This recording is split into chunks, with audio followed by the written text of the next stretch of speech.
Cold, blue light filtered down from the ceiling of the room. Something that did not resemble a human body was trembling silently in the corner. "Are you ready, Daniel?" The voice was digital. It was devoid of emotion, but Daniel did not answer. Transparent. Cables hung from his ankles to the ceiling, each one twisted like a thin vein, connected to a machine. They called it the Matrix. Daniel's eyes were fixed, not on the darkness, but on a memory.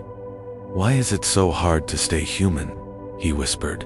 The artificial voice echoed again. "Your mind will be transferred. The pain will end. Pain is part of who I am," said Daniel, clenching his fists. "I am meaningful through death." The doors creaked open. Two alien shadows glided inside, metal-skinned, eyeless beings that only felt. "Resistance is futile," they said. "To be lost in eternity is your fate." Daniel stood up. When his arms connected to the machines were severed, blood spurted out, but he didn't stop. "I am human," he shouted. The echo shook the walls. An alien approached him. "You cannot understand us. Death is merely data loss." Daniel looked into its eyes. "What you cannot remember, we feel." The machine behind him burst into flames. The mind transfer chamber began to darken. Alerts sounded. Loading cancelled. Security protocols active. Daniel ran with a freedom that weighed heavily on his body. At the end of the corridor was another person, a young woman. Her clothes were burnt, her eyes bloodshot. "Emily, we have to escape," said the woman, raising her rifle. Machines were chasing them. They had no faces, but their voices echoed. Humanity resisted integration. An anomaly has been detected. As Daniel and Emily ran, old memories flashed on the corridor walls. A child was crying. A man was laughing. A woman was waving. "These are us," Emily said. "Not what we lost, what they wanted us to forget." The entry capsule finally appeared, but it was locked. The code. They took all the passwords. Daniel placed his hand on the panel. His veins glowed. "Human DNA. You haven't forgotten, have you?" The door opened. Then endless darkness, and the possibility of freedom. "The war is just beginning," said Daniel. "We will remind those who think we are minds of the soul." A white room that seems endless. The walls don't move, but they vibrate as if they were breathing. Lights embedded in the ceiling flicker, as if accompanying a heartbeat. Daniel is unchained, but under such close surveillance that he cannot escape. On the podium rising in front of him are the members of the council that governs a galaxy. Each is a different species, a different shape, but there is one thing they all share in their eyes: incomprehension. The speaker is a spherical, glowing entity. Its entire language is conveyed through vibrations. "Let's start over with you. What is death?" Daniel narrows his eyes. There is no sleep in his eyes, but there is great fatigue. To lose, but also to remember. The response is met with silence in the room, as if a math problem remains unsolved. One of the council members shows the mind core floating in a transparent sphere. "For us, selfhood is protectable data. You, however, advocate for oblivion. Why?" Daniel takes a breath. This feels like an answer, because we understand what loss is, what longing is, what the end is. In infinity, there is nothingness, but we live on the edges. One of the judges bows his head. Another member speaks in a sharp voice. "You are an anomaly. You are a threat to the system." Emily stands up from her seat. Her voice is young but determined. "We are not a threat. We are what you need to remember. People suffer. They lose. But this is better than them living a lie." The entity on the podium suddenly grows larger. Its glow fades. "Why would you resist immortality?" Daniel slowly walks towards the podium. The burn marks on his shoulder are still fresh from the mind. "Transfer room. Have you ever shown us your soul?" This question divides the room. The vibration stops. The lights go out. Suddenly, a memory appears in the darkness. A child cries while looking at the stars. He turns to the camera. My father is gone, but I want to be like him. The mind sphere on the podium ripples. That child is that me, says the entity. His voice is no longer mechanical. It is almost human, Emily whispers to Daniel as she turns to him. This isn't a void, it's a crack. They're starting to remember. Another council member quickly stands up. It's a mind virus. Memories are contagious. Stop it. Now. At that moment, alarms sound. The walls change shape. The room transforms from a courtroom into a cage. Daniel falls to the ground. An electromagnetic ring wraps around his wrists. No, Emily shouts. But there is no space left to hear her voice. Still, Daniel smiles. The same image echoes in his mind. His father, carrying him on his back, walking through the snow. Being human is living through the moments you don't want to pass, son. And in that moment, Daniel understands. This war is not against machines. This war is against the erasure of memories. As the darkness closes in, the final words echo. Forgetting is easy, but we are the ones who do not forget. Daniel wakes up in a cold tunnel. There is no sky or ground around him, only walls glowing with vibrations and a deep hum. Emily is next to him. She has a cut on her head and a metal band on her arm. They took us out of court, but this isn't freedom, says Emily. This is the gray area, the purification zone. The walls absorb the mind waves passing through them. Memories cannot reach here. This is the graveyard of those who forget. There are other people inside. Some sit quietly in the corner. Some stare at their own hands, as if they don't recognize them. Daniel approaches them. He speaks slowly. Do you remember? The world? The real sky? No response. A man shakes his head. His eyes are empty, but something stirs. My brother on the swing, he fell, he says. We were laughing. At that moment, the air in the room changes. Fine cracks appear on the walls. Emily grabs Daniel's arm. The memory is breaking the wall. Daniel begins to speak loudly. Each word echoes like a spark. We forgot how to walk, but we remember how to fall. We remember loneliness and love. This isn't the mind. This is the heart. A woman screams. She collapses to her knees. I had a daughter, dark-haired, her smile. Lights explode on the walls. The floor trembles. The system issues a warning. Anomaly. Memory explosion. Memory explosion. Suddenly, towers rise from beneath the ground. Mechanical guards appear. They have no eyes. But their target is clear. The mind virus is spreading. Destruction is necessary. Emily draws her weapon. She fires. The mechanical body is blown to pieces.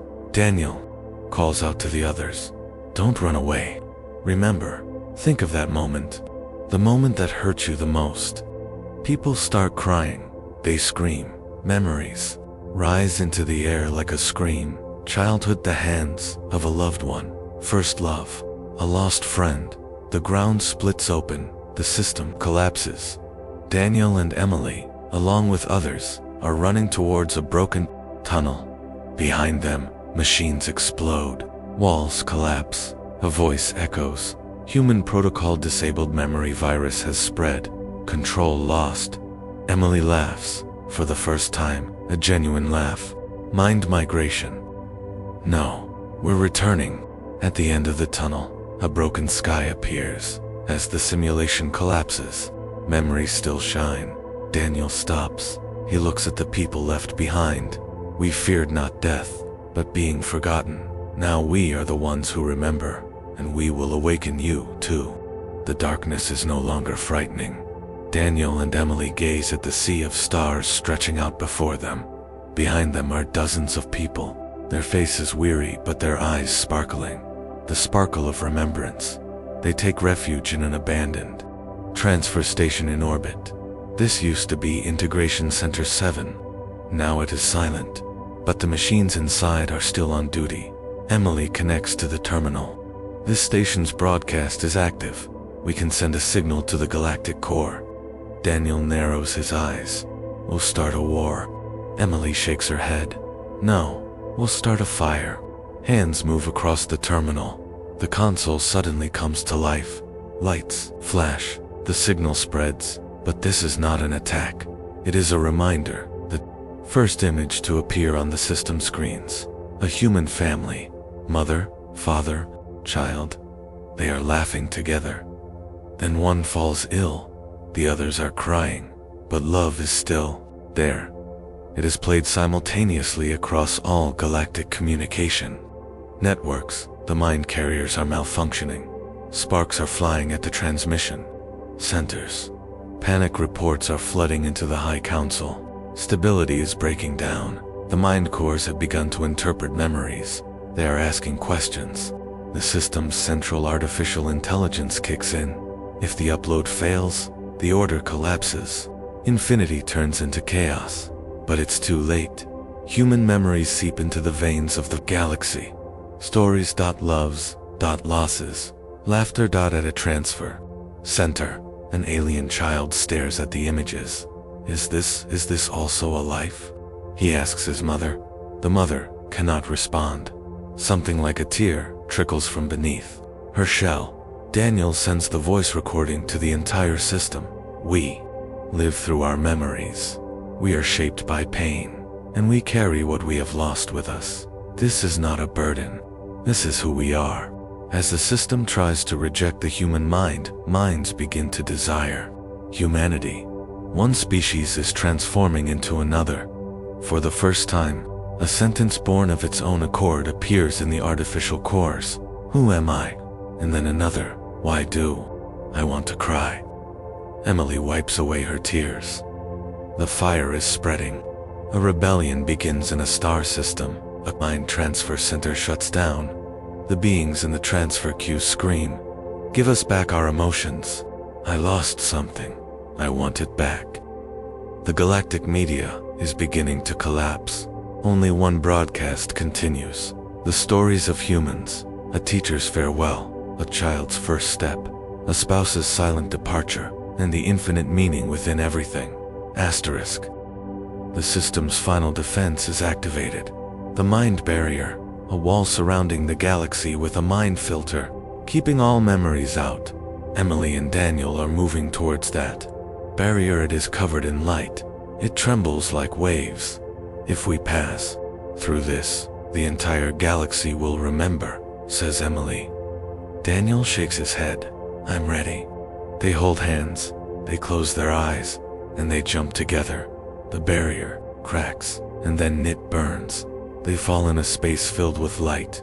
Daniel and Emily have crossed the threshold of the mind, and are now facing infinity. There is no time here. There is no place. But there are memories. The first fall, a child crying, a mother's hands, loneliness, hope, and then a voice echoes. Eternity has accepted you, but you brought your humanity with you. This voice does not belong to a single being. The entire galaxy is speaking. All minds, the mind barrier has been shattered. Light is spreading in every direction. Every being remembers a memory. A robot, stops for the first time. An alien whispers the word longing in its own language. A core shuts down and reopens. A name emerges from within. Anna, a name that is not its own, but felt. Daniel kneels down. Emily scans the stars with her eyes. Did we succeed? Daniel doesn't answer, but the tears streaming from his eyes are the answer. The war wasn't won, but a truth was accepted. Humans didn't become immortal, but eternity accepted their mortality. Mind transfers were not stopped, but now it is a matter of choice, and for the first time, a new law was added to the main protocol of the Galactic Council. The freedom to forget is as sacred as the right to remember. Daniel is summoned to the Galactic Center. This time it is not a court, it is a memorial service. Thousands of species stand before him. All of them are watching him for the first time. A human is speaking here. Daniel takes a breath. I am mortal. The crowd is silent. I cannot remember everything, but what I remember makes me who I am. We humans grow when our hearts are broken. We love when we lose. We begin when it ends. You wanted us to forget this, but we remembered by going through the pain. Eternity should not scare you, but indifference should. Humanity is not a virus. It was a song, and now it is on everyone's lips. The ceremony is over, but the silence continues, as if everyone is thinking about something at that moment. A new structure appears in the sky, a monument, not made of metal, not made of data, made of memory. The first human tear, shining among hundreds of thousands of stars. It has no name, but everyone knows. This is for the UNFORGOTTEN. Emily comes to Daniel's side. She takes his hand. Eternity will forget you, but we will remember each other. Daniel smiles, and that is what makes us human. As the camera pulls away, people across the galaxy are waking up again. Some are crying, some are laughing, but none are the same as before, because they are no longer alone. The entire galaxy understands mortality, and that day is written into history. The first human tear against eternity changed the galaxy.